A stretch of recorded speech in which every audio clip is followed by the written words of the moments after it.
Playwright Theatre.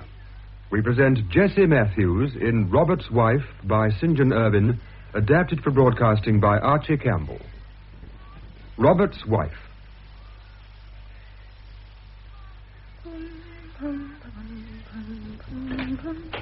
Oh, yes, Anne, what is it? Miss Ollie wants to know if she can see you for a minute. Yes, of course.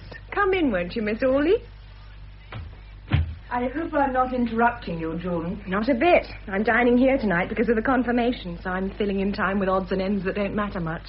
Is the vicar out? He's in church, taking a last look round to see everything's all right. I thought I might be able to lend a hand if one were needed. Is Mrs. Carson coming to the confirmation? Oh, surely. We're having quite a doodah here tonight. Dinner party to meet the bishop.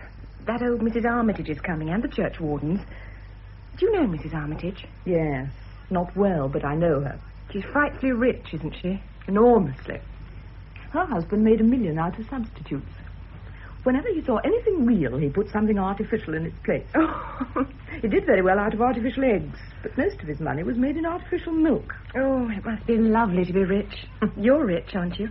Not what Mrs. Armitage would call rich. I'm comfortably off, as they say. Lucky you. Though Bob wouldn't approve of you. He's awfully against the rich. Nice boy, Bob. Yes. Of course, he's a bit of a bolshevik, but all schoolboys are. He isn't a schoolboy. He's at Oxford. That's what I said. Mrs. Carson's very fond of him. Yes, very. More like a mother than a stepmother. Do you think she's a Christian? Mrs. Carson? Yes. I mean, she's not much of a churchwoman, is she? She doesn't do any of the things you'd expect a clergyman's wife to do. Oh, why should she? She's a doctor. She has her own work to do. There are plenty of women like me who can help the vicar, but there aren't many women who can help in the clinic. You'd have made a good parson's wife, Miss Ollie. Would I? Yes. Isn't it funny how people never seem to do the things they're best fitted for? Very. Goodbye. Oh, well, I suppose I've been tactless again. She's batty about him. Oh, dear, this list of communicants is in a muddle. That boy Dick Jones is at the back door. Wants to know if he can speak to the vicar. Oh, no, he can't. Tell him the vicar's out. I told him that, miss, but he didn't seem to mind. He asked for Mrs. Carson, but I said she was out too. I said you were the only one in, and he said he'd wait. Did he? Well, he can't. Robert, are you in? There's Mrs. Carson now. Tell that boy he'll have to come back another day or something. Right. Hello, June. Anne, dear, would you bring the sherry? Yes, madam. My goodness, June, I'm tired. You look tired. And I'm happy. Oh, what are you happy about? I've just been made medical head of the clinic. Oh, I am glad. I do congratulate you. I'm glad, too. Now I can do something. Where's Robert? In church, taking a last look round before the confirmation. Oh, yes, the confirmation. I'd forgotten that. You hadn't forgotten the bishop's coming. You know I had. How lucky I came back in time. Is Bob in? No, he's been out all day. I can't think where he gets to. Thank you, Anne. Feeling flustered about tonight? Oh, yes, madam. You see, I've never been done before. Of course you haven't. You're only supposed to be done once. You ought to have been confirmed long ago. You'll have some sherry, June? Well, just a little. Give that to Miss Hanby. Yes, madam. Thank you. Thank heavens for intoxicating liquor. Happy days, June. Happy days, Mrs. Carson, and good luck to the clinic. Good luck to the clinic. Good luck. Oh, that boy Dick Jones is still waiting. What does he want? To speak to you or the vicar. Oh, I hope his mother isn't being tiresome again. I should say she certainly is. He can't see the vicar now. It's much too late. I'll see him. Show him in, Anne. Yes, madam. I don't altogether blame his mother. That girl's a nasty little shrew, if you ask me. Dick seems to like her, and she is going to have a baby. I've no patience with girls who get into messes. Wait till you get into one yourself. Me? We all get into messes of some sort. What's her name? Hilda Corbett. Well, it takes two to get into trouble, and I dare say Hilda did her share. We hear too much about boys who get innocent girls into trouble, but not nearly enough about girls who lead innocent boys astray. Oh, what sort of a man is it who lets himself be led astray? Almost every man. Jones, madam. Oh, come in, Dick. What is it? Can I help? Oh, it's my mother, Mrs. Carson. She won't give her consent. She says she'd rather see me stretching my coffin than married to Hilda. Well, that's emphatic enough. I don't know what to do. Hilda's off her head. I know. Sit down, Dick. Oh, thank you. Hilda isn't very tactful with your mother. Girls who are going to have babies when they aren't married are seldom models of deportment, June. Why does your mother dislike her so much, Dick? Oh, she says she ain't suitable for me. Mrs. Carson, I want to do right by Hilda. I've got her into trouble and it's up to me to look after her. Can't you and the vicar do something to help us? Are you quite sure you're in love with Hilda? Oh, yes, Mrs. Carson, of course I'm in love with her. But even if I wasn't, I'd marry her after this. It'd only be decent to marry her. Yes, but you mustn't go marrying girls just because it's decent. Anyhow, here's the vicar now. You'd better ask him. Oh, Robert, you're just in time. Dick's mother is still obstinate. I'm sorry about that, Dick. When's the baby due? September, sir. Oh, yes, I remember. Well, there's plenty of time for your mother to change her mind. Oh, but we want to put a good face on things, sir.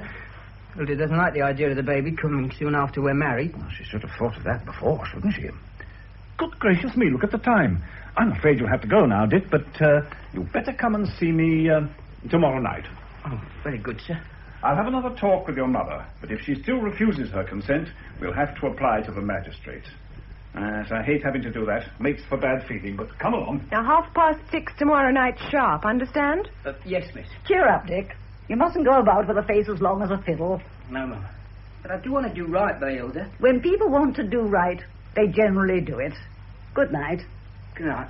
You better tell your mother when you get home that we'll apply to the magistrates if she won't consent. Aren't doting mothers detestable? No, Mrs. Jones isn't a bad sort. Personally, I don't like Hilda. Horrid, snivelling little creature. I wonder if it's any use trying to do good. That's what I wonder when I'm tired. What's the good, I say to myself. No sooner have you helped one lot of silly fools than up comes another lot. The human race is a washout. It won't stay up. The minute your back's turned, it damn well falls down again. Why not let it fall and have your fun while you've health and strength? That's how I think when I'm feeling tired and discouraged. But when I'm fresh and happy, I don't care how stupid people are, so long as I'm allowed to do things for them. Whoop, you great lump of fat-headedness, I say, and I give them a shove up.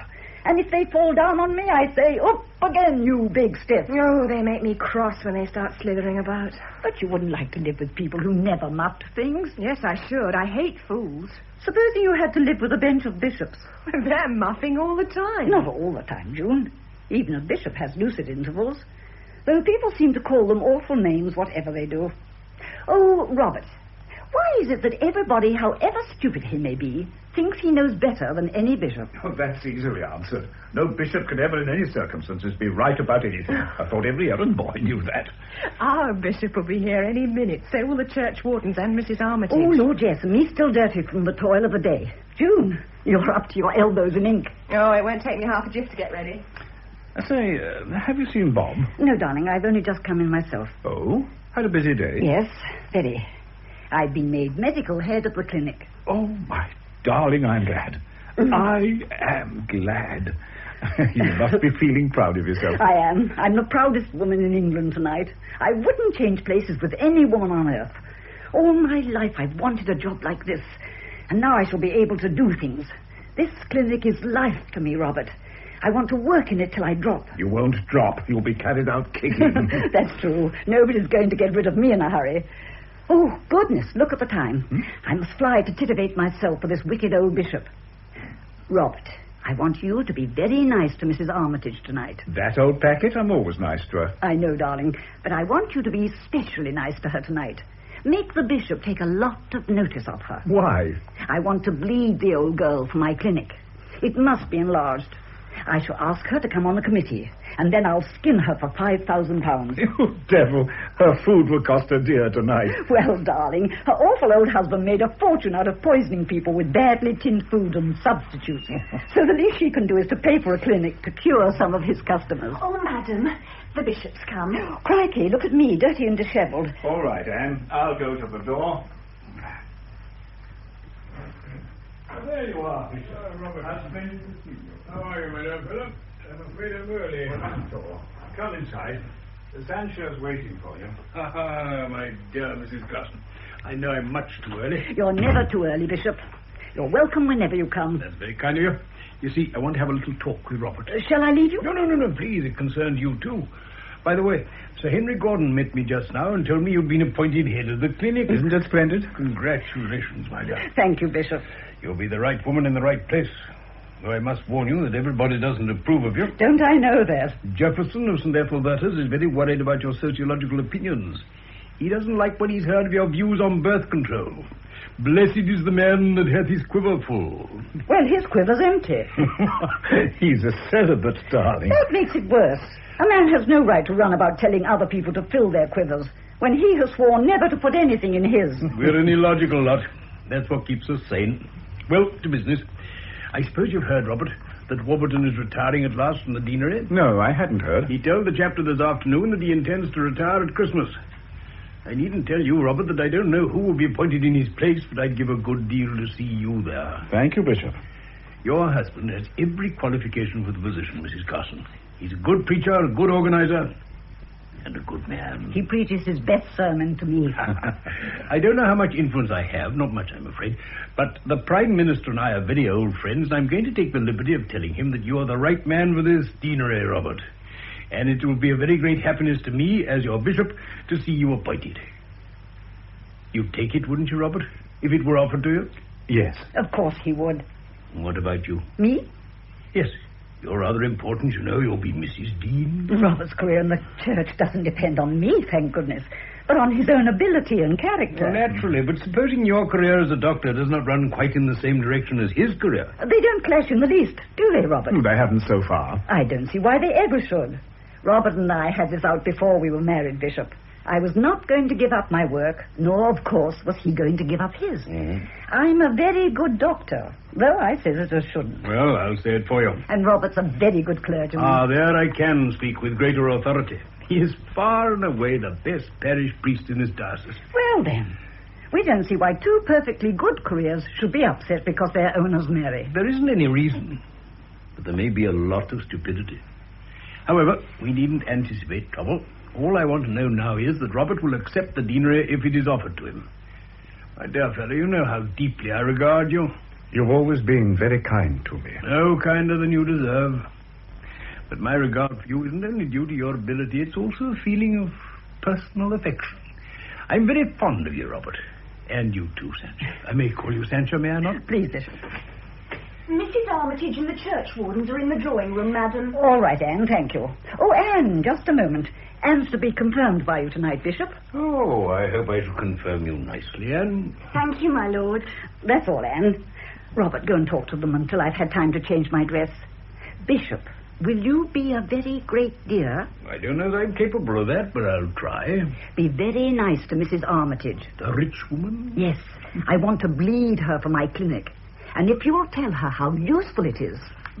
All right. The money's as good as yours. I shan't be long, Robert. Your wife's a nice woman, Robert. She's a darling. Your son gets on well with her? He adores her. I believe he'd tell her things he wouldn't tell me. How is he? Pretty good. Of course, he thinks I'm obsolete. Well, didn't you think your father was? As it was in the beginning, is now, and ever shall be? I sometimes feel sorry for poor old Adam. He had no father to repudiate. Bob's at the bitter stage. Everything's all wrong. I'm not afraid of unorthodoxy in the young, Robert. That's how we grow. I'm afraid of their indifference. That's how we die. Now, lead me to this old woman, Armitage, whom Sancho wants me to clean. By the way, Robert, I'm in a little bit of difficulty about the diocesan funds. I wish you'd come over to the palace tomorrow and help us. You know what's the matter.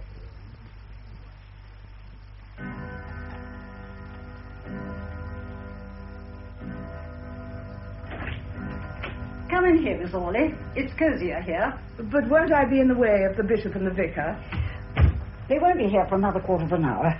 Sit down. Oh, thank you. I thought that service was rather nice. Yes. I like confirmation. I like all services in which people dedicate themselves. This sort of thing hasn't come very much in my life. I scarcely ever went to church before I married Robert. But there was something beautiful in that service tonight. All those boys and girls solemnly accepting responsibility for their own lives and vowing to make the best of them. I like young people. They irritate me intensely, but I like them. Yes, indeed. I'm very fond of Bob, but there are times when I can scarcely keep my hands off him. You're a religious woman, Miss Ollie? Well, I'll try to be, though I'm not very successful. Tell me, what does it mean to you? I'm not sure that I can. But you're getting something out of it. Getting something? That's crudely put, of course, but obviously you're satisfied. You seem to have realized yourself more than most of us do. As if you were getting... Oh, dear, how hard it is to say these things. Some satisfaction which infuses your whole life and gives you peace. Yes. Now, I'm not at peace. I'm at war. And I feel that it is right for me to be at war. Yet I envy you your peace. Why do I envy what seems to be wrong? Wrong? Yes. This isn't a world in which to feel at peace. I want to fight. Just for the sake of fighting? No, but because there's so much that is worth fighting for. I'm a soldier because of the intolerable wrongness of life. And I want to live and die in the front line. But only, I suppose, because you hope that the intolerable wrongness of life can be ended. Or lessened. You wouldn't want to live and die in the front line if you thought that the intolerable wrongness would last forever. I don't know. That's part of my puzzle. My father and mother were agnostics, but they were good people. Why were they? I can understand you and Robert doing good because you believe in the benevolent intention of the universe. But my mother and father weren't convinced there was any intention. Good or evil. And yet they did good. Yes. Isn't it queer? Mrs. Jones has come. Mrs. Jones? Dick's mother. The vicar and the bishop are still powwowing with the wardens. Oh, I'd better clear out. You can talk to June in the drawing room while I see Mrs. Jones here. The bishop's coming in for an hour as soon as he and Robert have finished in church, and I'd like you to meet him. Oh, thank you. Send Mrs. Jones in, June. I don't think she's in a good temper. Never mind. Send her in. Very well. You coming, Miss Ollie? Yes. Oh, will you go into the study, Mrs. Jones? Thank you. Good evening. Come in, Mrs. Jones. Sit down. Oh, thank you. My husband is still in church, and I'm afraid he won't be able to see you tonight, but if I can do anything... It's about my boy. Yes? I don't want no interference between me and my boy. But, Mrs. Jones... He's my boy, not yours. I know, but there's Hilda to be considered. Mrs. Carson, that girl's no good. She's going to have a baby. Oh, her sort breeds like rabbits. I tell her she ain't a proper girl to marry a man. Not a man like my Dick. What's wrong with her? Everything. She's a snippety piece. All show, no backbone, and has no more notion of how to run a house than she has of flying. Hilda's a factory girl, doing little bits all day, and when she's done 'em, she goes for pictures. That's her life, little bits and pictures. A girl like that ain't fit to be a man's wife. Well, there are thousands of them, Mrs. Jones. More's the pity. She's nothing but a slut with a pennyworth of paint on her silly face. Set her down to cook a dinner for a man, and what'll happen? Huh! I know where her dinners will come from. Out of tins and fried fish shops. Are you suggesting seriously that Dick should leave Hilda in the lurch? Yes, I am. I wouldn't have him marry her for all the world. Mrs. Jones, why don't you be reasonable about this? They're going to marry, and it would be better for everybody, yourself included, if you were friendly to them. If you won't consent to the marriage, they'll apply to the magistrates for permission. Now, that's what I've come about. You and Vicar mustn't do it, Mrs. Carson. There's a child coming, Mrs. Jones. I know, and I'm willing to pay Hilda whatever the magistrates say, but I don't want her married to my boy. Why are you so hard on them? You'd be hard if you had a boy who's going to make a fool of himself. Young folks are very stubborn, Mrs. Carson, and I've seen a proper few of them make great unhappiness for themselves, going against their parents' advice and having their own way. Well, they have to find their own feet. I don't hold with that sort of talk. A child has to be taught its way about. Why, half your time in your clinic you're telling mothers that. Let their child walk the way it wants to and it'll grow up bandy legs. Now, I've heard you say things like that yourself. Yes, that's true. But Dick isn't a child, and Hilda's going to have one. A chap Dick's age has no more sense than a hen. Oh, I'm sorry, Sancha. I didn't know. It's all right. Mrs. Jones has come to see both of us. Good evening, Mrs. Jones. Oh, good evening, sir. No, please don't go, Bishop. I think you may be able to help us. This is the Bishop, Mrs. Jones. How do you do, Mrs. Jones? I'm quite well, thank you, sir. Do you mind if we tell the Bishop about Dick and Hilda? No, not at all. Mrs. Jones has one son, a boy called Dick, and a very good lad he is. That he is, a proper lad, though he has got a girl into trouble. Yes. And as you've heard Mrs. Jones say, Bishop, he's got a girl into trouble. Her name's Hilda Corbett, and they're both underage. Yes. Now, Dick wants to marry the girl, but his mother, he hasn't a father, won't give her consent, and he won't be 21 until after the baby is born. I see. She ain't a proper girl for him, sir. Not the sort of man ought to have for his wife. Oh, it's hard for me to say just what I mean, sir, but it's this way. A girl to knock about with is one thing, but a wife's another. Yes, I think I see your point, Mrs. Jones. Well, I'm glad of that, sir. You see, people like Vicar and Mrs. Carson, and you too, sir, if you'll pardon the liberty, don't see things the way we do. All you thinks about is getting the girl married, respectable like. But I'm thinking of my boy's whole life. He's got to live with Hilda. I don't see no happiness for him nor her, come to that, if they marry. And what's the good of marriage if it don't make you happy? Yes, I sympathize with your point of view. I'm not so keen on respectability that I'm willing to see a young man and girl who are unsuited to each other tied together for life because they've slipped into trouble. But there's the third party, the child. Yes, I know, but which hasn't been asked for its consent to be born, but will have to bear all the consequences. Mrs. Jones, you won't have to bear them. The child will. And it is a very great responsibility to cast a slur on another person's life, especially a child's.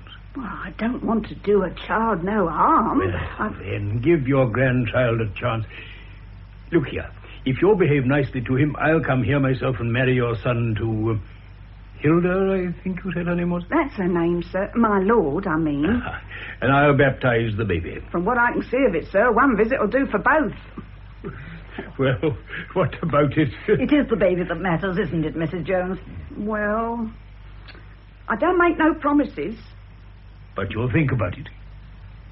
Yes, I'll think about it. Oh, splendid, Mrs. Jones. It's that girl. I know. One of my sons wanted to marry a girl I didn't approve of, and he did. And you know, Mrs. Jones, she turned out to be a very nice girl. You was lucky, sir. Well, thank you for your advice. I'm sorry I barged in on you all like this, but I'm not sorry I come. Good night, Mrs. Jones. Good night, my lord. I'll come to the door with Oh, you. thank you. Good night, Vicar. Good night. God forgive me if I've done wrong. You don't doubt you've done right, do you? You know, there's something in what that poor woman said.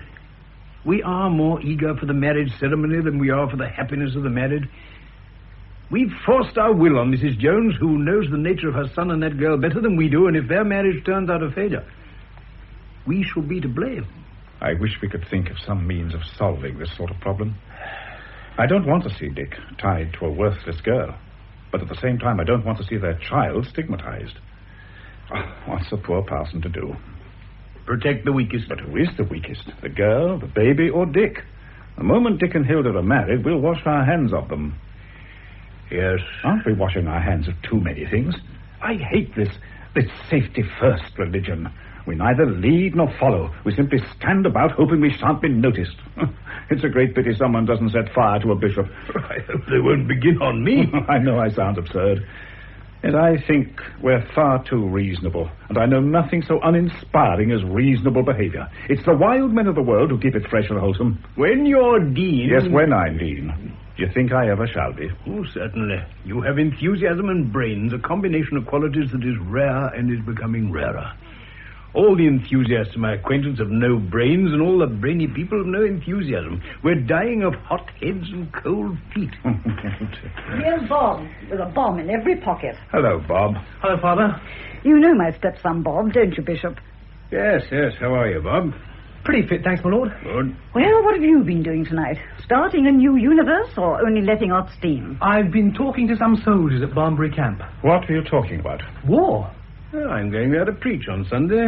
Oh, you're not going to praise war, are you? Bob. Oh, please, my lord, I'm not being cheeky, but so many bishops praise war. I shan't praise it, Bob. I had 3 sons when the last one began.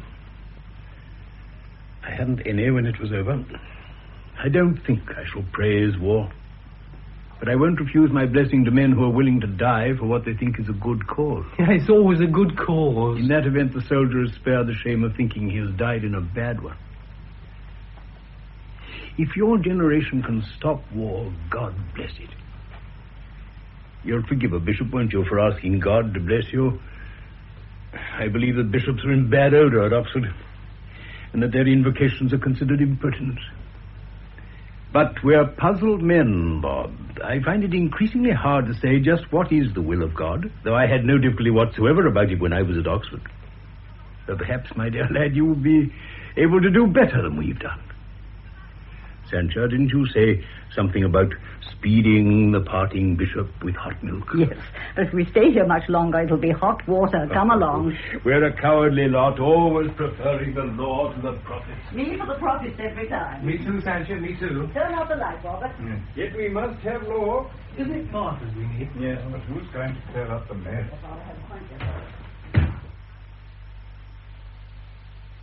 Where's Mrs. Carson? This isn't one of her clinic nights, is it? No, Miss Ollie. She's at a meeting with Bob. Oh, thank goodness we'll soon have these notices done. If it hadn't been for you, I couldn't have finished them tonight. I asked Bob to help me, but he wouldn't. What is this meeting Bob and Mrs. Carson are at? Oh, one of his down-with-everything meetings. Anti-war, I think. We had a row about it this morning. Hello. Working in here? Yes, we didn't expect you back so soon, Mrs. Carson. Mr. Jefferson's with the vicar. I think there's a row on. He came in looking awfully Anglo-Catholic. I bet it's about me. I shouldn't be surprised. He doesn't like your clinic. He'll like it a lot less before I've finished. If old Mrs. Armitage gives me enough money, I'll have clinics all over the place. Has she given you any yet? A little, not much. She's what she calls feeling her way. Oh, why have all the wrong people got the money? Probably because they're the wrong people. Was it a good meeting tonight? If 37 people is a crowd, then it was good. But as none of them agreed with anything, I should have said it wasn't. What was it about? Anti-war. Did Bob speak? Yes, he spoke. And not badly either. He has some of his father's eloquence, but he's woolly-witted. Do you know what he proposed tonight? What? A strike against motherhood. Every woman is to refuse to have any more babies until armaments have been abolished. There wouldn't be any people left on the earth. I told him that, and he said, would it matter? Oh, Bob, dear, we were just talking about you. Come on in. Good evening, Bob. Good evening, Miss Ollie. Evening, June. I'm not speaking to you. Oh, why?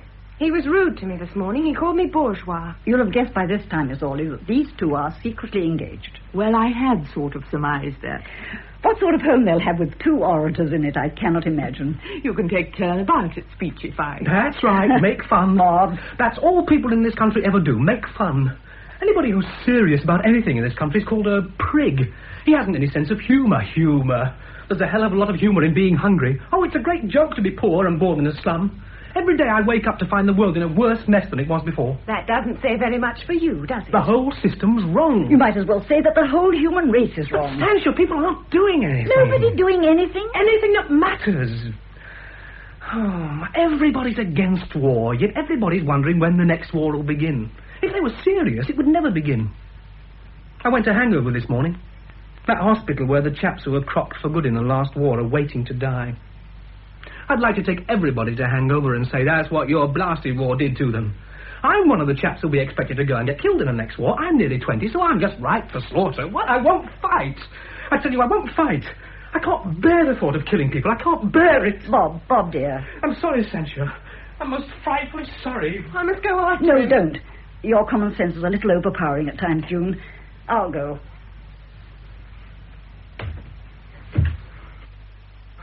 I shall have an awful job with him when we're married.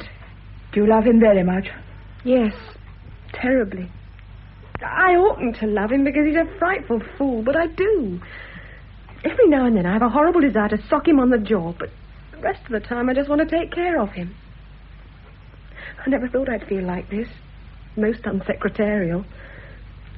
Oh, goodness, we haven't finished these notices yet. They ought to have been done long ago. It's a pity he attaches so much importance to living. Oh, I'm with him there. I like being alive. Oh, I agree. It's very nice to be alive, but we can't make too much fuss about it. Bob has no hope of anything but this. And because he has no other hope, he's afraid of losing it. He'll do anything for life. Well, wouldn't you? No. But it's all we're sure of.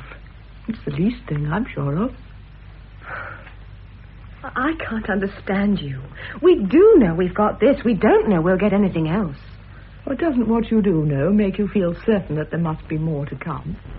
There may be. I don't know. I do my bit as things are, and if that isn't good enough, well, I can't help it. It's my best. Well, you're not as far from me as you think. If this is the end of everything, then nothing we do matters. If this isn't the end, then the length of our life here is of little importance. It's only an interval between the acts. Oh, hello, June. Not gone yet? Well, I wanted to finish these notices, and Miss Ollie offered to stay and help me. And she's awfully good about helping. Yes, I know. My unpaid curate. With Mr. Jefferson, very tiresome. Well, not more than usual. What was it this time? It was the sacredness of human life. Oh, that's what Bob's always worrying about. Poor Jefferson. Sancho's clinic worries him terribly. Oh, I shouldn't let him upset you. She's doing one of the best jobs in this town. I know she is. That's why it annoys me when Jefferson has right on his side. That man can't be right, even when he is. He's got a natural genius for being wrong. Let's finish these notices in the morning room, Julian. Oh, must you finish them tonight? Oh, yes, we must. Are you ready, Miss Ollie? Now, don't let her impose on you. Nobody imposes on her. They can't. She imposes on herself. But I like to help. Oh, Robert, got rid of Jefferson? Yes, he was in a wax. Me again. Yes, it's about that open-air creche you've started in St. Mary's churchyard. He thinks you're committing sacrilege. What? It's consecrated ground. Consecrated to what? The dead. Well, I'm consecrating it to the living. He's worried by the sight of the kids romping around the tombstones. If I were mouldering inside one of those monstrous old tombs, I'd feel delighted to think that just outside my grave, little children were happy and growing strong. Yes, I know, Sancho, and I share your point of view. But Jefferson doesn't think as we do. And it's unfortunate that your clinic should be in his parish and not in mine. But he's always been there. He has one of the poorest parishes in the town. But you're married to me. What on earth has that got to do with it? The clinic was there before I met you. It didn't affect you before we were married. Why should it affect you now? Parsons are very touchy about trespassing on each other's preserves. Nearly as bad as gangsters.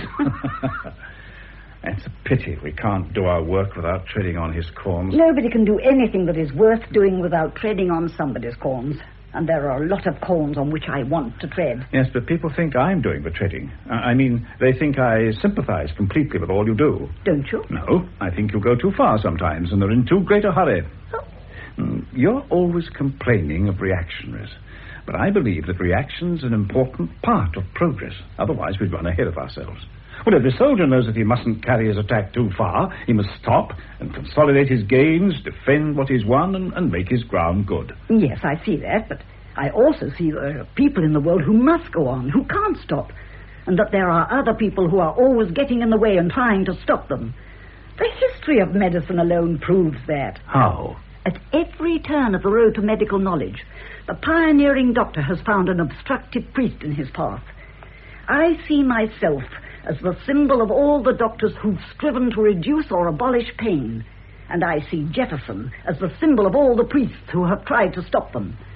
When I discovered the use of anesthetics, Jefferson forbade me to use them. When I tried to study anatomy in the Middle Ages, Jefferson was there, forbidding me to dissect dead bodies. I had to steal them from graveyards, and he had me burnt for doing it. Wherever I went, I found Jefferson in my way. You'd have thought he was wrong then, wouldn't you? Certainly. Well, I think he is wrong now. He was always wrong, right back to the beginning. And you were always right, darling. Yes, always. You see, Robert, I'm really a better Christian than you are. Oh, darling. I believe in the forces of good and evil, and I am not willing to compromise with evil. I don't ask you to do that. All I'm suggesting is that you should pull in a bit and not go out of your way to antagonize people. I haven't gone out of my way to antagonize anybody. Why didn't you ask him to pull in? I did. Is he going to? No, he made exactly the same replies that you're making. He, too, is convinced that he is right. If only you'd both be a little bit reasonable. Listen, Robert. There isn't anything Jefferson stands for that you approve. I've heard you time after time denouncing him as narrow-minded, reactionary, medieval, obscurantist? Yes, that's it. Obscurantist. Yet here you are taking his part against me. Only trying to satisfy you both. You can't do Robert. If you satisfy him, you dissatisfy me. I never expected to have to tell you that you can't serve God and Mammon. You're not suggesting that Jefferson is Mammon, are you? Well, he isn't God. Are you? No. But when I'm doing a good job of work, I have God in me, and I should be committing a sin if I stop doing it. When I am drawn away from myself and my own comfort and made to do things that are not for my own good, but for the good of other people, then I cease to be myself and become part of God. That's an extremely dangerous doctrine, Sancho. There isn't a dictator in Europe who can't justify himself on that argument. Perhaps, but by their fruits ye shall know them. Jefferson has no fruits. Some poor women have far too many. I'm trying to see that they have only enough, and that they're good. And Father Jefferson can put that in his pipe and smoke it. Have it your own way, but I still think my way is the best. Robert, Why have you become so very reasonable all of a sudden? You're not losing your courage, are you? I don't think so. Or are you becoming careful? It isn't that deanery. No, Sancho, that's very unjust. I'm not so sure. What will become of my clinic if you get it? That's a problem, isn't it? It's a very worrying problem. No, we can't live here. No, we shall have to live in Winterbury, 40 miles away. Yes. So, of course, like a good wife, I shall be expected to give up my work and follow my husband's career. I shouldn't put it quite like that. But that's the situation, isn't it? Well, darling, you're not proposing that we should separate. No, of course not. But I resent this assumption that when a husband and wife are both doing a good job, the wife's work must always be regarded as subordinate to the husband's, and that when he gets promotion, she must chuck her job and follow him. Why shouldn't he chuck his? Do you want me to? No, darling, you know I don't. I've faced this situation ever since the bishop spoke to us that night. When was it? Last March. And I'm prepared. It won't be easy. But I'm prepared to give up the clinic. Sancha. Oh, darling, that's really noble of you. I can open another in Winterbury. Yes, of course. Of course. Is there anything against that? Oh, well, a dean's wife has to watch her step a bit more than a vicar's. My God, has she? The whole of this town has been watching my step ever since I married you. If it's like this for a vicar's wife, what must it be like for an archbishop's? Officially, my dear, an archbishop has no wife. He lives in a domestic atmosphere. Yes, Anne? Please, sir, there are two gentlemen to see you. At this hour of the evening? Yes, sir. They asked if Mr. Bob was in and said it was important. Bob? Have you told him? No, madam. They said they'd like a word with you, sir, first. Did they give their names? No, sir, they just asked if Mr. Bob was in and then said they'd like a little chat with you. Show them in. Yes, sir. How very mysterious. Yes, very. The gentleman, sir. Hello, Lindsay. I didn't expect a call from you. Good evening, Vicar. This is my colleague, Inspector Footboy. How do you do, Inspector? Good evening, sir. Oh, I don't think you've met my wife. This is Inspector Lindsay, my dear, an old friend. No, I haven't had that pleasure, sir. How do you do, Inspector? How do you do? You haven't come to arrest me for anything awful, have you? Nobody's died on me, have they? No, ma'am. But I'm afraid, though, I've not come on a pleasant job. The fact is, I have a warrant for your son's arrest. For his arrest? I'm not acting as strictly as I ought, but you're an old friend, Vicar, and I have the greatest regard for you and your work, and for yours, too, ma'am. And I thought I'd just have a little talk with you first. I want to make things as easy as possible for everybody. Thank you, Lindsay. I'm obliged to you. But what's he done? Well, Mrs. Carson, it's a charge of sedition. Sedition? Your young man has been distributing handbills to soldiers, urging them to lay down their arms and refuse to fight in the next war. But he's only a boy. Your son's in the house, sir, isn't he? Yes. Will you send for him? I'll go and fetch him. Are you going to take him away tonight? I'm afraid so. Oh, he'll probably be let out on bail tomorrow. Is it a very serious crime to try to stop war? Yes, ma'am. Very serious. When it's only one side you're stopping. I don't like war any more than you do. But there's a lot of things I don't like that I have to do. This is one of them. Yes, my son. Do you want me? Are you Robert Carson? Yes. We are police officers, and I am Chief Detective Inspector Lindsay. I have here a warrant for your arrest on a charge of sedition. I shall read it to you. You needn't say anything in reply, but if you do, it'll be taken down in writing and may be used in evidence. Information on oath has this day been laid by John Lindsay that Robert Carson of the Vicarage, Combermere, in the county of South, hereinafter called the defendant, on this 12th day of September in the said district endeavoured maliciously and advisedly by writing and conversation to seduce one Henry Cobb, there and then a soldier in Her Majesty's forces, to wit the Southwest Fusiliers, from his allegiance to Her Majesty. May I see the warrant? Certainly. I've only one thing to say. Bob, for God's sake, don't say anything. I'm not going to deny what I've done, and I refuse to have any lawyers messing about with my case. I'm guilty. I want everybody to know I'm guilty. I think it is my duty to do everything in my power to stop war, and I will do my utmost for the rest of my life to make every soldier lay down his arms. If that is guilt, then I am guilty. Well, I'm afraid we shall have to search his room. Perhaps you'll show Inspector Footboy where it is, Vicar. There's nothing there, except a few pamphlets and books. You'll find them all in my desk. If you'll come this way, Inspector. Thank you, sir. I'm afraid I must make sure that you're not carrying firearms. But he's a pacifist. I know. But you've no idea how bloodthirsty some pacifists are. What's happening? What is it, Bob? He's just been arrested, June. What for? Sedition. Do you mean to tell me you've arrested him for that? Yes, miss, I have. Well, you ought to be ashamed of yourself. He's an undergraduate. Don't you realize that? Don't make little of me because I'm young. You silly idiot. You got yourself into a nice mess. Why can't you get on with your lessons instead of interfering in things you don't understand? I'd feel ashamed of myself if I did nothing to try to stop this filthy fighting. Will they send him to prison? Oh, that depends on the evidence and the judge. Judge? Oh, yes, miss, he'll probably be sent for trial. I can't understand why it is criminal to tell a soldier that war is wicked. That isn't what he told the soldier man. He urged him not to fight if a war should break out. And I call that advising a man to do the dirty on his country when she's in trouble. Are you taking him to prison tonight? No, miss, to the police station. He'll want things, won't he? Night things and things. Yes. I'll go and get them ready for you, Bob. Oh, thank you, June. Won't want much, will you? No, I suppose not. Just a few things. Oh, Bob, darling. Oh, June, my dear. I'm sorry. I didn't mean to cry.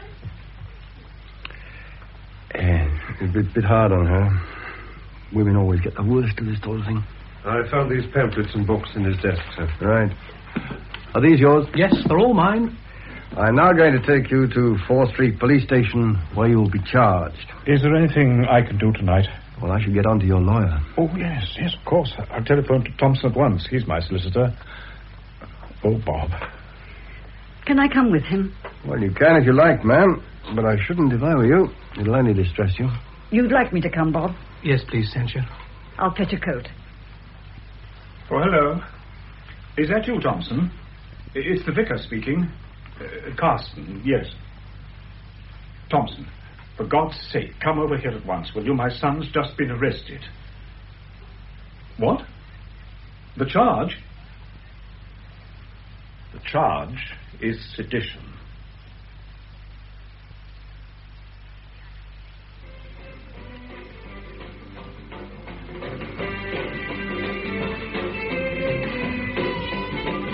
Turn that thing off, Bob, can't you?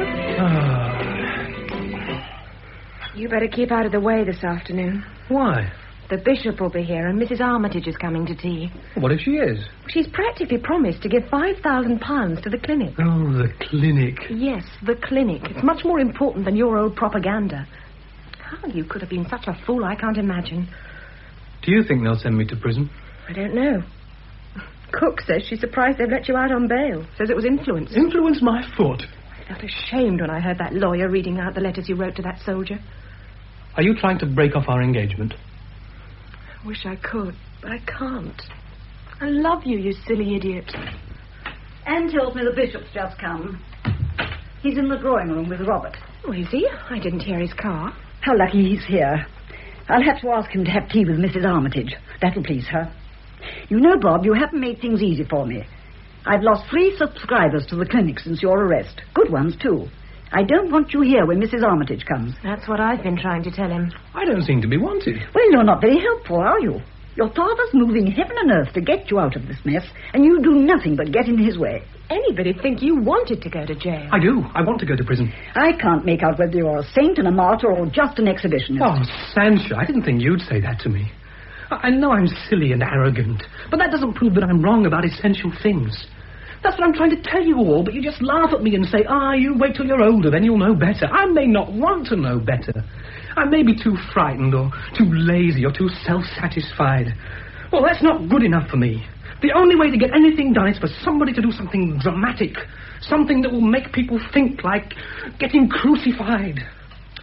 Oh, I know I'm expressing myself terribly badly, Sancho, but that's what I'm trying to do, and it hurts me frightfully when you sneer at me, because I do love you so. I'm sorry, Bob, but you see, darling, you must just make a little bit of allowance for the rest of us. We're not really fools, and we're not really indifferent. We're frightened and confused. But you do see what I'm driving at, and you understand, don't you? Why I want to go to prison.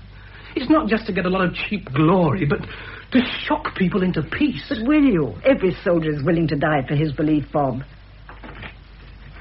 Mrs. Armitage. Oh, Mrs. Armitage, how do you do? I'm so glad you were able to come. You know my stepson, Bob, I think.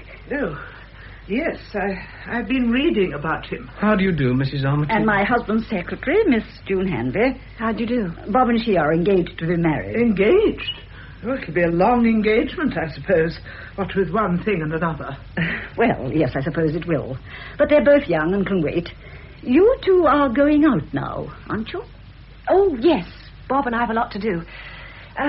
Goodbye, Mrs. Armitage. Oh, goodbye. I'll say goodbye, too. Oh, yes. Goodbye, young man. Goodbye. Well, I've just popped in as I promised, but I mustn't stay long. Is anything wrong? Oh, no, nothing's wrong. But this business about your stepson has upset me. It's upset us? Oh, well, naturally, of course, but it's upset me a lot. You see, I'm very patriotic, Mrs. Carson. Yes. And I think it's dreadful to go about telling soldiers not to fight for their country. Bob's only a boy, Mrs. Armitage. Ah, yes, but the way I look at it is this. How's he been brought up? To have such ideas in his head? After all, if parents do their duty, children have right ideas in their heads. We don't always know what are right ideas. No, yes, we do. Well, it's easy enough to do right if you want to. Just do what everybody else does. Half the people who make so much fuss about it don't want to do right. Here's tea. I'm sure you'll be glad of a cup. Oh, do sit down. Oh, thank you.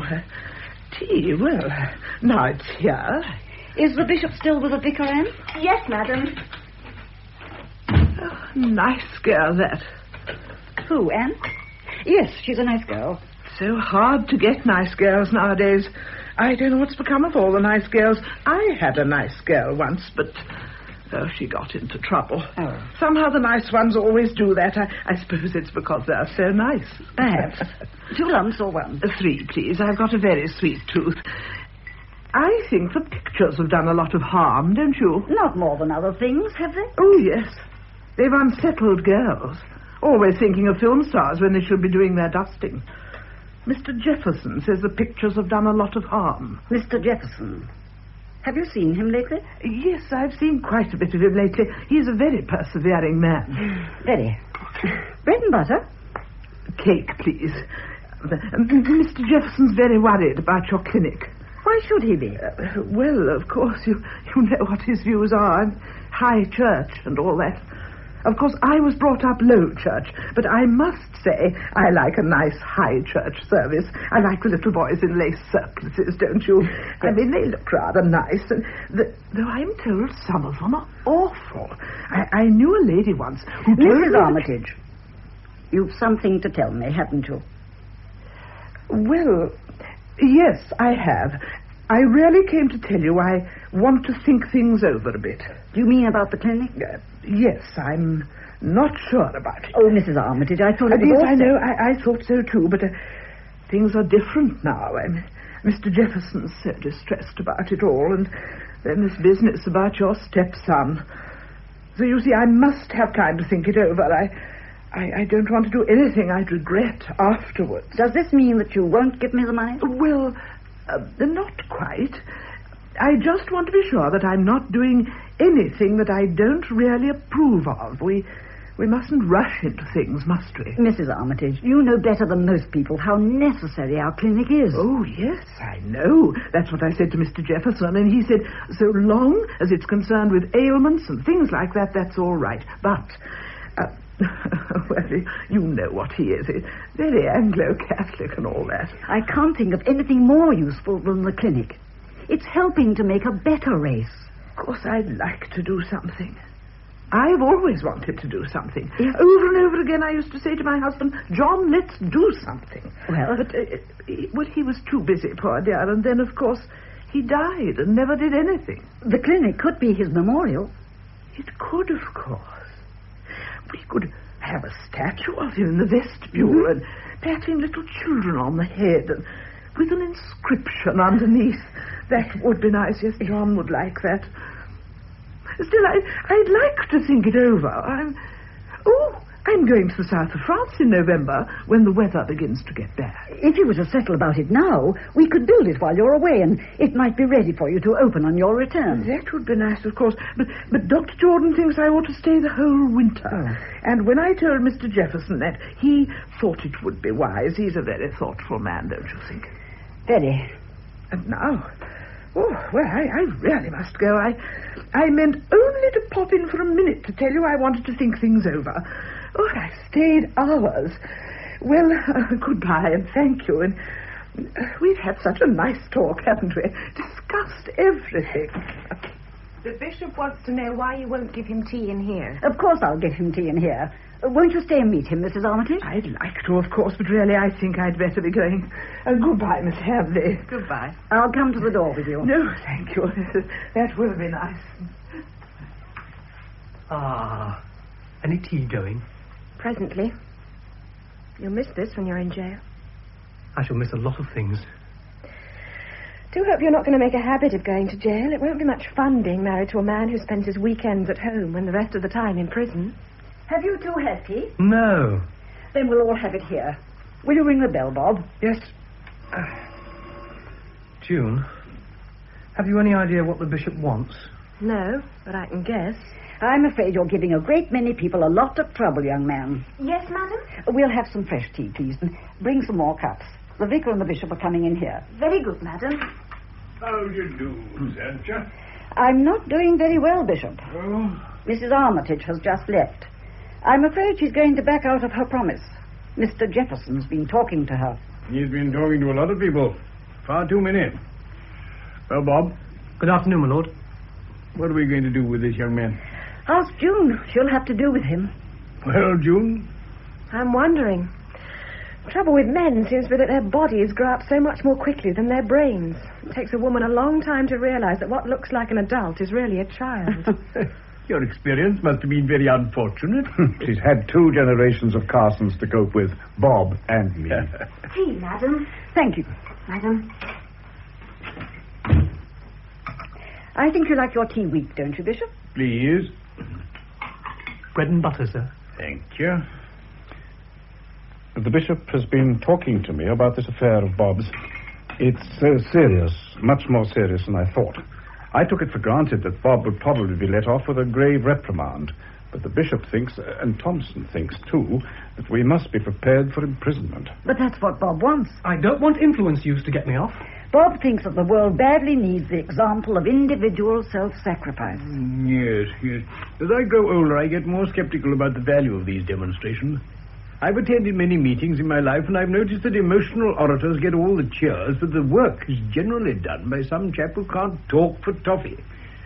Oh, I'm not denying the value of eloquence, but my instinct is to be on my guard against eloquent people. And I've always found that acts of self-sacrifice which have no relation to the immediate possibilities of mankind leave things rather worse than they were before. But, well, surely, if there were no pioneers, there would be no progress. Progress? Uh-huh. That's a word I've been hearing all my life. I wonder what it means. I'm like the bishop. I'm not sure of all this progress we're making. You yourself, Sancha, are doing your utmost to teach people to limit their families. Well, you've approved of that. You and the bishop. It's only reactionaries and celibates like Jefferson who oppose it. I know, but all the most advanced statisticians and sociologists are now telling us that if we don't pull up the birth rate, we'll perish for want of population. Cannon fodder. That's all they want. If Sancha succeeds, there won't be enough people to be killed in wars. Well, that's one way of looking at It's it. the only way. The commandment says, thou shalt not kill, in any circumstances whatever. How long is it since you read the Sermon on the Mount? I can't remember. Have any of you read it within the last 12 months? I leave you out, Robert. But the rest of you? Well, I've never read it at all. Bob? I did read it once. When? Oh, I can't remember. Sancha. All right, Bishop. You win. You see, you don't know the document, yet each of you talks as if you were familiar with it. The words used by our Lord were, Ye have heard that it was said by them of old time, Thou shalt not kill, and whosoever shall kill shall be in danger of judgment. Yes. But I say unto you that whosoever is angry with his brother without a cause shall be in danger of the judgment. Without a cause, Bob. It doesn't matter to me what any book says. I won't kill. In any circumstances whatever? In no circumstances. I'm willing to die for my belief, but I'm not willing to kill for it. Well, you may be the saviour of your world, Bob. Yes, but how are we to know that his world will be worth saving? Isn't any world worth saving? No. There are worlds that ought to perish, that must perish if mankind is to live. I want peace. But I think we'll have to fight a good many wars before we get it. And I see very little hope of abolishing war in a world where only dictators survive. Nevertheless, the Bobs of this world have their uses. They offer us examples that we may admire, even if we refuse to be guided by them. Robert, you shouldn't try to keep him out of prison. There may not be any prison strong enough to hold him. Thank you, my dear, for my nice tea. Pleasure. Please, madam, Mrs. Jones has come. Mrs. Jones? Does she want me or the vicar? She doesn't mind, madam, who she sees. Oh. Mrs. Jones? Oh, do you mean that nice woman whose son I married to the girl who was going to have a baby? That's the one. The baby was born about a fortnight ago. Oh, well, give Mrs. Jones my kind I'll regards. have her in here, and you can give them to her yourself. You promised to baptize the baby. Yes. And perhaps you can make arrangements for it now. Show Mrs. Jones in here, Anne. Yes, madam. June and Bob, you two had better clear out. I don't suppose she wants to see you. Oh, Bob can help me finish some lists I'm copying. Come on, Bob. Good night, Bishop. Good night, Bob. And, thank you. Thank you. Good evening, Mrs. Jones. Good evening. Mrs. Jones, madam. Good evening. You remember the bishop, don't you? Oh, yes, sir. Good evening, Mrs. Jones. I was just going when I heard you were here, and I thought I'd stay and say how'd you do. Your son's well, I hope? Yes, sir. And your daughter-in-law? She's well, too, sir. Excellent. I hear that baby was born the other day. Yes, sir. Your grandchild? Yes, sir. It died this morning, sir. Died? Oh, poor Mrs. Jones. I'm so sorry. Died this morning, it did. I thought I'd just come and tell you. Poor little thing. Oh, I don't know, sir. Missed a lot of trouble. Was a nice little baby, though. A boy it was. Reminded me of Dick when he was born. Smiled nice. Is there anything we can do, Mrs. Jones? No, sir, nothing. Nothing. I don't know why I've come, really. Except that I just thought I would. Seems so funny somehow, us all making that fuss about getting Dick and Hilda married, and now the baby's dead. And my boy's tied to that girl for life. Silly, ain't it? You know, my lord, she's no good. She's a foolish girl. I suppose I oughtn't to blame her, really. She can't help being a fool. Nobody wants to be one. But I do wish she'd married some other chap than my boy. It was a mistake, sir. We didn't ought to mess about with other people's lives. Why can't we leave each other alone? Eh? Poor woman. I'd better see what I can do. I don't know what the answer to that is, Robert. No, nor I. If we were sensible, we would now put those two asunder. On September the 21st at the Church of St. Michael and All Angels, Dick and Hilda Jones were separated by the Bishop of Winterbury, who expressed regret at having united them. Robert, you will talk to Sancho about this business of the deanery. Yes, but I'm in a quandary, Bishop. It isn't easy for a man to go to his wife and say, "Look here, my dear, I can't get on in my profession unless you give up your job." Why should she stultify herself for my good? Well, it's a question of degree. Whose work is the more important? Sancho's a good doctor, but she isn't the only good doctor in the world. She isn't even the only good doctor in this town. I'm told that her assistant at the clinic is very good. Yes, she's excellent. So that if she went, the clinic wouldn't seriously suffer. Would the church suffer if I didn't go to the deanery? I think it would. Oh, come. I'm serious, Robert. A great wave of materialism is passing over the world, and unless a tremendous effort is made, the whole spiritual life of mankind may founder. You seem to me to be a man with a peculiar gift for inspiring people to make the most of what's good in them. And I wish to see you in a place where your gift can be used to the greatest advantage. If I have to choose between you and Sancho, I will unflinchingly choose you. And now, I must go back. I have a lot of work to do before I go to bed. Good night, Robert. Well, let me see you out. You had an overcoat, I think. Yes, I did. Yes. Thank you. Well, good night, Good night, Bishop. And thank you for coming. Well, Sancho, how's Mrs. Jones? Poor woman, how she hates her daughter-in-law. I don't wonder, though. Hilda's the best excuse for birth control I've ever met. Has the bishop gone? Yes, I was just seeing him off. What did Mrs. Armitage have to say? She's turned tiresome.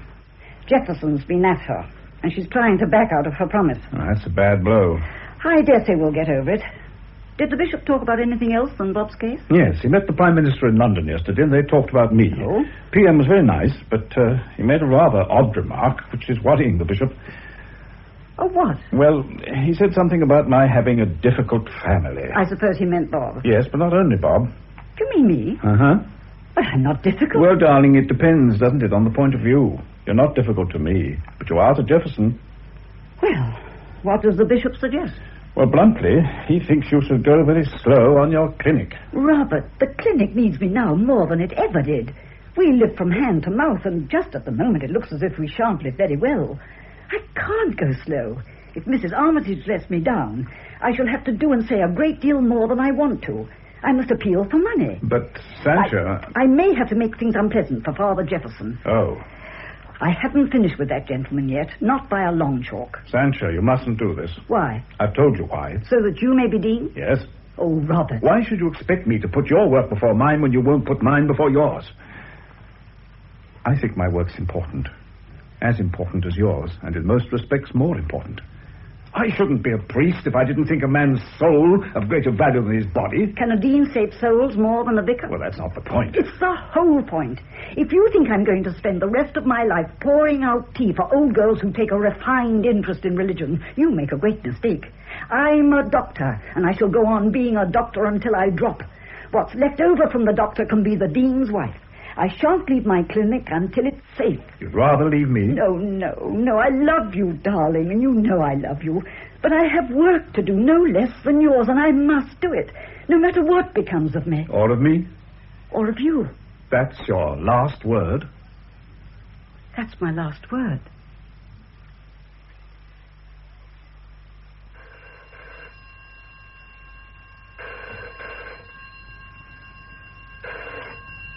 St. Michael's Vicarage speaking. Oh, yes, Mrs. Martin. No, they're not back yet. Oh, I don't know, Mum, but they may be here any minute. Oh, it is dreadful. Poor Mr. Bob. Of course, he didn't ought to have done it, but he's young.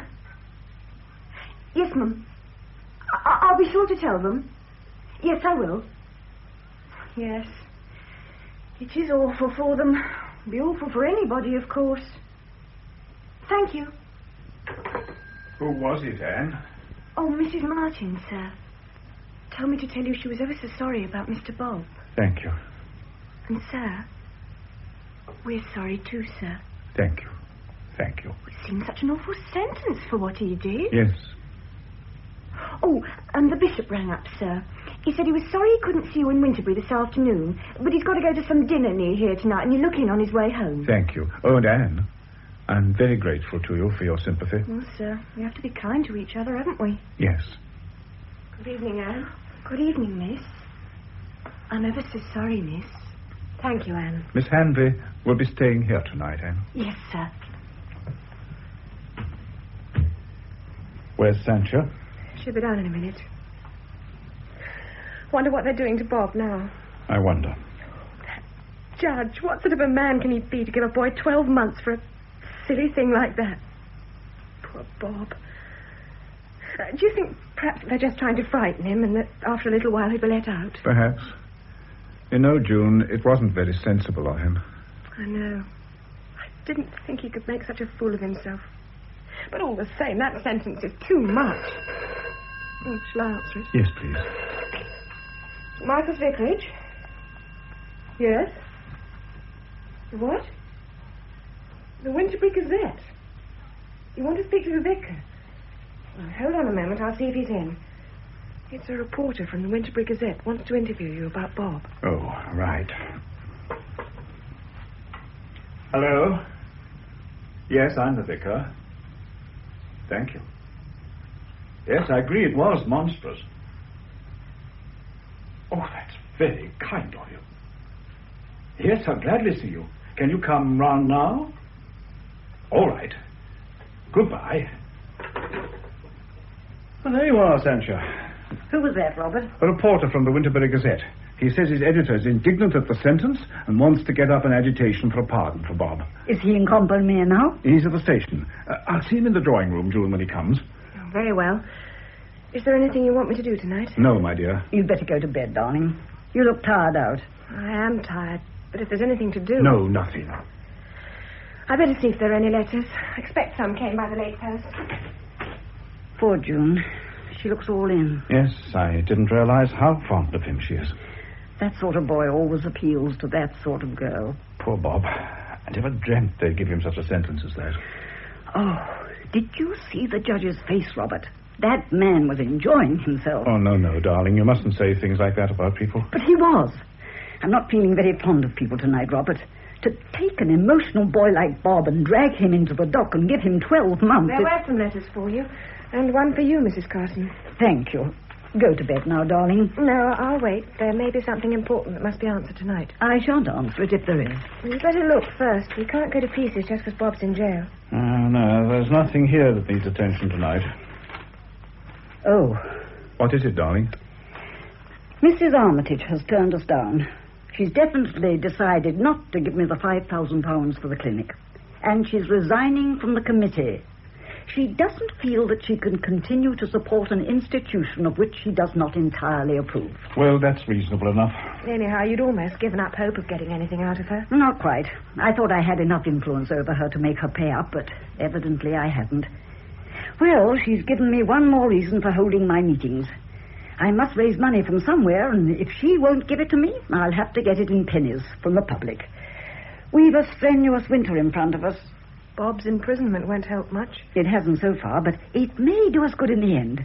What do you think, Robert? Perhaps. But you're taking on a big job, Sancha. All this propaganda work, in addition to your ordinary medical work, will take a lot out of you. I think I can stand it. Good night, Mrs. Carson. I think I'll go out now. Good night, my dear. Bob has a lot to make up to you. Oh. What is it? It's all right. She's overwrought. I'll take her to bed. Come along, June. I'm most terribly sorry. Poor child. Poor child. There's a gentleman wants to see you, sir. A newspaper gentleman. Oh, thank you, Anne. Oh, when your mistress comes down, tell her I'm in the drawing room. Yes, sir.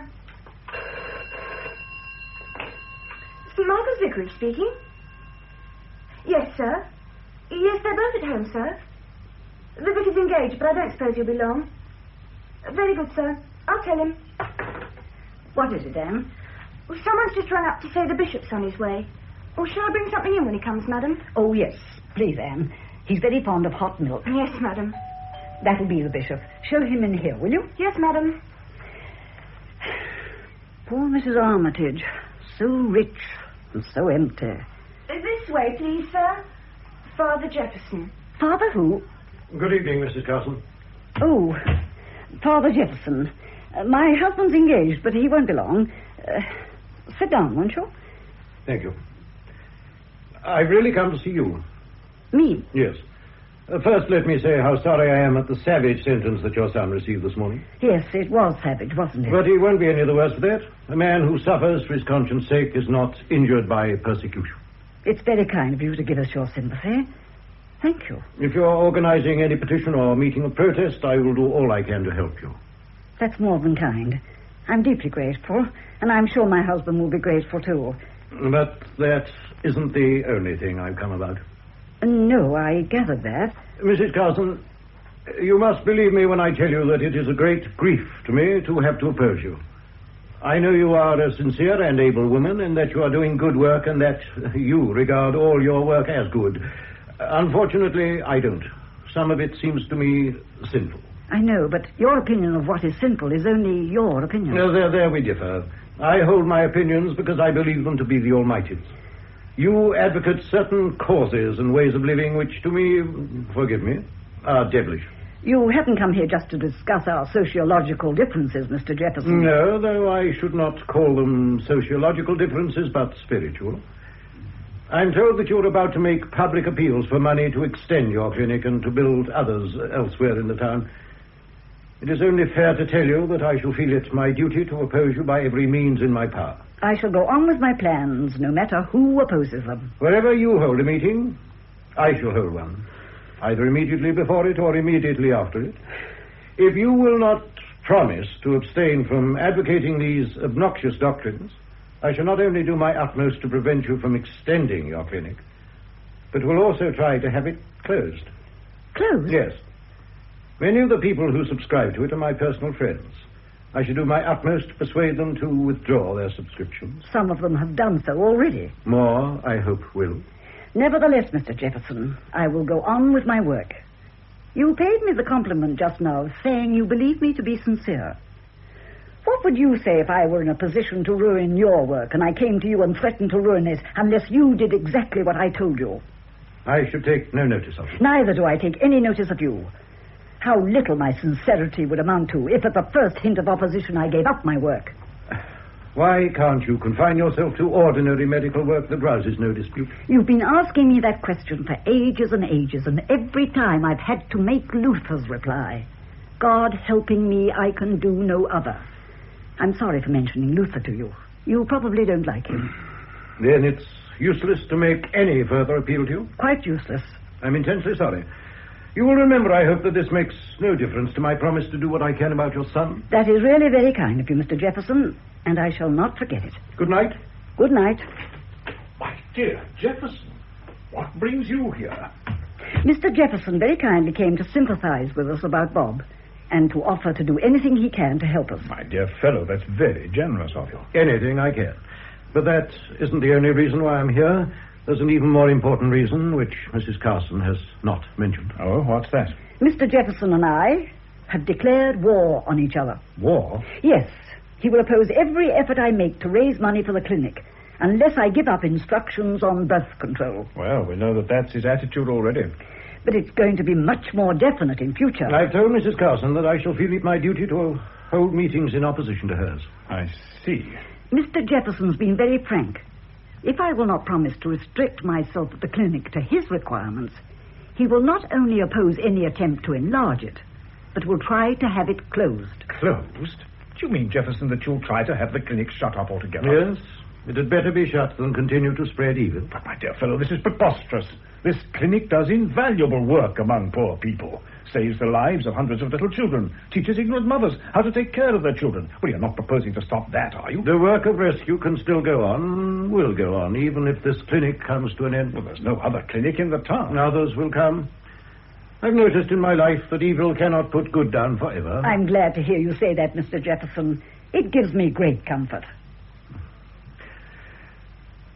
I do not think there's any more to be said. We understand each other.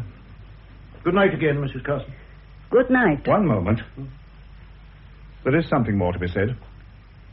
So far, I've taken no public part in this controversy. It is Sancho's affair, and I have my own work to do. But from tonight on, I'm taking a prominent part in it. Since you asked for a fight, Jefferson, you shall have one.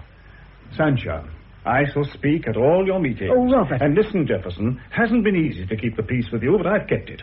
From now on, however, I shall fight you as hard as I know how. You must do what you think best. I shall. When's your next meeting, Sancho? On Friday. Where? I'm afraid it's in Mr. Jefferson's parish. Good. I suppose you wouldn't like to take the chair, Jefferson. The bishop's come, sir. I told him you were engaged and showed him into the drawing room. Will you stay and meet him, Jefferson? He's come in for a few moments to hear about my son. No, thank you. The bishop and I don't see things from the same point of view, and we find it better to meet as seldom as possible. Anne, show Mr. Jefferson out. Yes, sir. Good night. I'm sorry we can't be friends, but we needn't be foes. Good night. Thank you again for your kindness about my son. Robert, Are you really going to help me like that? Of course. Oh, my darling. My darling. Darling. Oh. The bishop's waiting. Oh, blow the bishop. I want to kiss you forever and ever. Darling. Oh, Robert, I do love you. May I come in? Yes, of course. I heard someone going out, and as your maid had thoughtfully left the door of the drawing room open, I managed to catch a glimpse of him. It was my dear friend, Father Jefferson. Then I caught the sound of contention coming from this room, and I came here at once to prevent a domestic brawl. You've come in the nick of time. Oh, I came to see if I could do anything about Bob, but I find you in something like a state of hilarity. Has he been released? I'm afraid we've forgotten Bob for the moment. You see, Bishop, we've had a shindy with Mr. Jefferson. Oh, we came here with an offer to help about Bob. He also brought a declaration of war. Has he? Yes. Unless Sancha abandons her birth control instruction and restricts herself to ordinary medical practice, he'll not only oppose her efforts to extend the clinic, but do his best to have it closed down. Did he threaten that? He did. So, of course, when I heard that, I said I'd join the fight on Sancha's side. Do you mean there's to be public scrapping? Yes, Sancha's going to hold a series of meetings to try to raise funds for the clinic. Jefferson says he'll hold a series of meetings to try to stop her raising funds. And since there's sure to be a good deal of squabbling, Bishop, I think you better tell the Prime Minister that I do not wish to be considered for the deanery. Oh, Robert. Well, darling, I don't want to embarrass the Bishop by letting him support an unsuccessful candidate. After all, Sancha was quite right when she said I can do good work here. It isn't as big an opportunity as Winterberry, but it'll do. I've had great happiness in Combermere. I met Sancha here. Mm-hmm. I disapprove of a man doing a small job when he might do a big one. It is not true modesty to hide your light under a bushel. It is sometimes laziness, sometimes cowardice, sometimes sentimentality. And sometimes a false sense of what is right. I don't know under which of these headings you ought to be put, Robert, but I tell you flatly that I shall not cease from trying to get you made Dean of Winterberry until it is useless to strive any more. Then the Prime Minister must take me as he finds me, and he'll find me fighting on Sancha's side. What are you going to do about Bob? Well, I've just had a reporter here from the Winterberry Gazette. His editor wants to get up an agitation for Bob's release. Yes, I don't like the press very much, but I suppose newspapers have their uses. My cook says they're excellent kindling. Well, if I can do anything, tell me. I must go home now and take off these glad rags. Was it a nice dinner? It was a public dinner. Oh. I've been sucking soda mints all night. Oh, dear. I hope Bob will soon be free. Good night. Good night, Bishop. No, my dear Bishop. I hope you'll understand. Of course, of course. Good night. Good night. When we came home from Winterberry, my heart was in my boots. I felt utterly despondent. But I'm happy now. Why? Well, I suppose because we're on the same side again. Robert, won't you be sorry if you miss the deanery? Oh, yes, very sorry. Well, then, don't you think you'd better keep out of this scrap with Jefferson? Not if you're in it. I can't stand by in silence while that man tries to ruin your work. Oh, darling, you make me feel I'm not good enough for you. Oh, don't talk rubbish. You know I love you, don't you? Yes. I love you more than any human being I've ever known. The moment I saw you for the first time, I knew I was going to love you, but I tried not to because your life is so different from mine. Then there came the moment when I knew I must love you, that no matter how different your life might be from mine, I must love you as long as I lived. You see, my whole heart overflowed into yours. My dear, dear wife.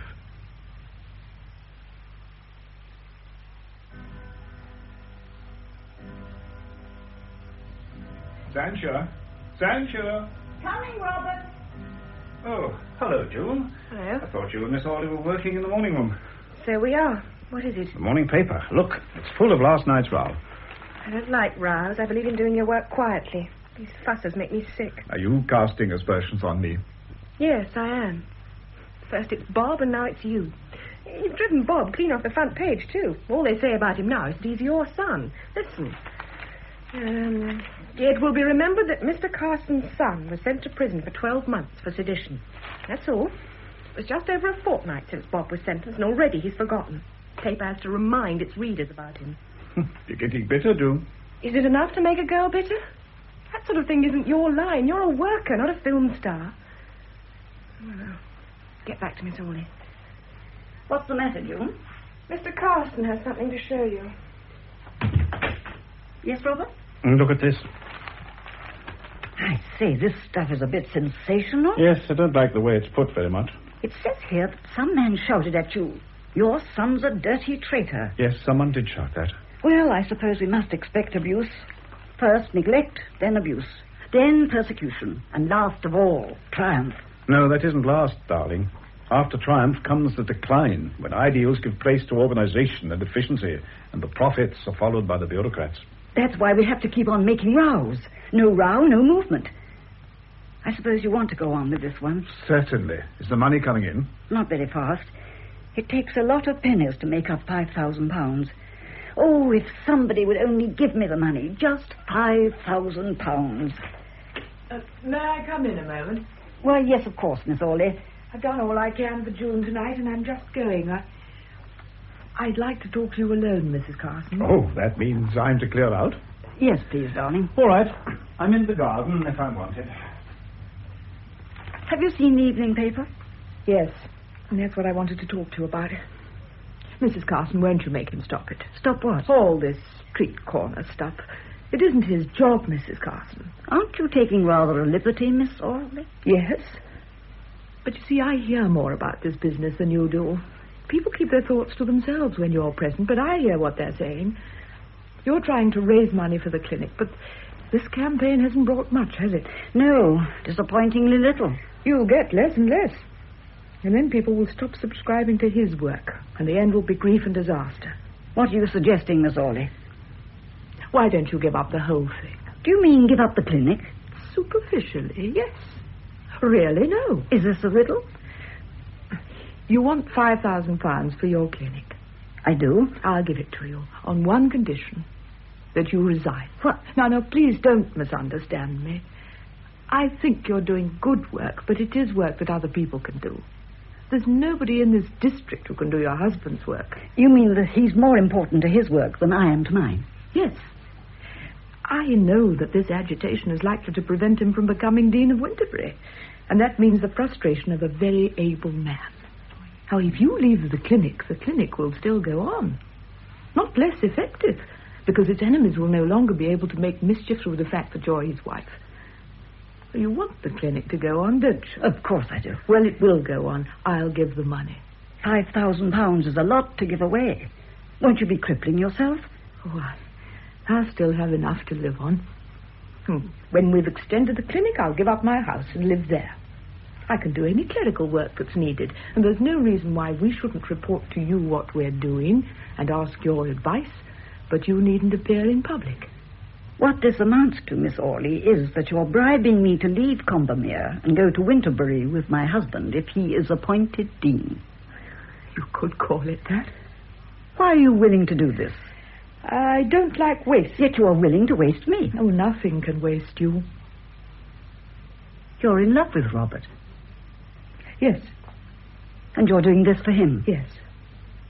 I love him, too.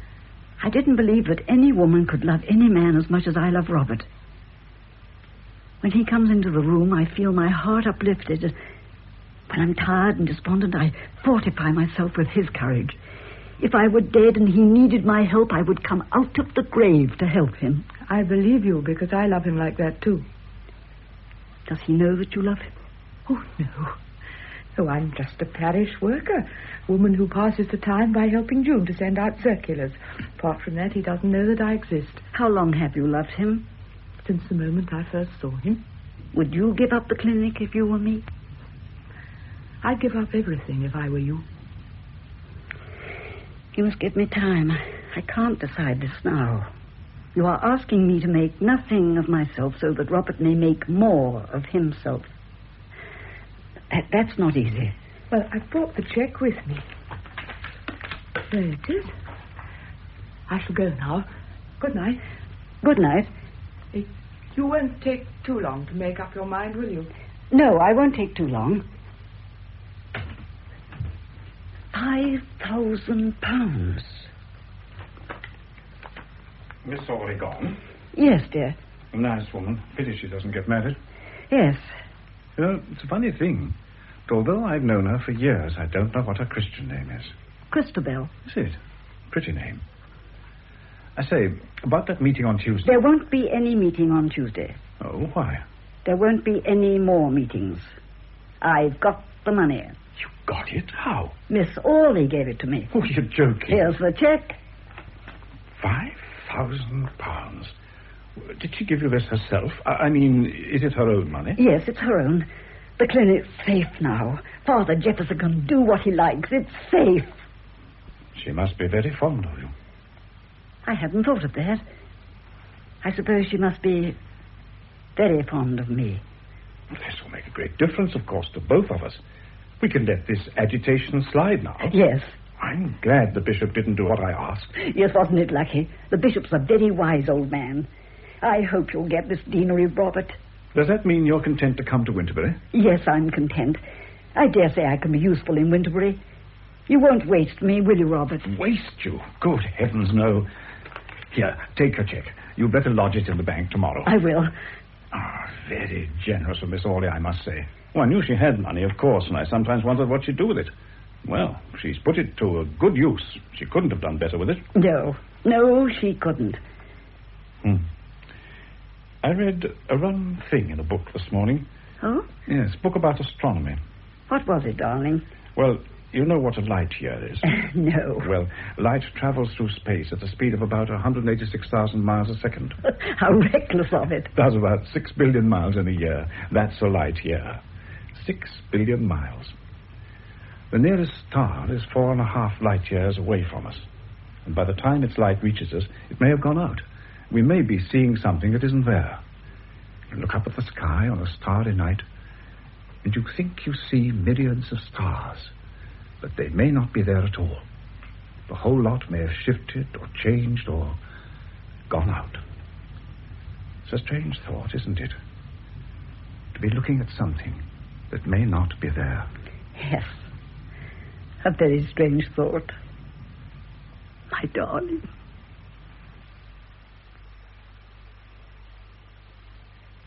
In Robert's Wife by St. John Ervine, adapted for broadcasting by Archie Campbell, the part of Sancha Carson was played by Jesse Matthews. Robert Carson by Godfrey Kenton, the Bishop of Winterbury by Norman Shelley, June Hanvey, Patricia Gallimore, Bob Carson, David Valla, Miss Orley, Anne Cullen, Mrs. Jones, Hilda Fenimore, Mrs. Armitage, Margot Boyd, the Reverend Arthur Jefferson, Peter Pratt, Dick Jones, Alaric Cotter, Anne, the parlour maid, Francis Jeter, Chief Inspector Lindsay, Gerard Green, and Inspector Footboy, Peter Williams. The play was produced by Norman Wright.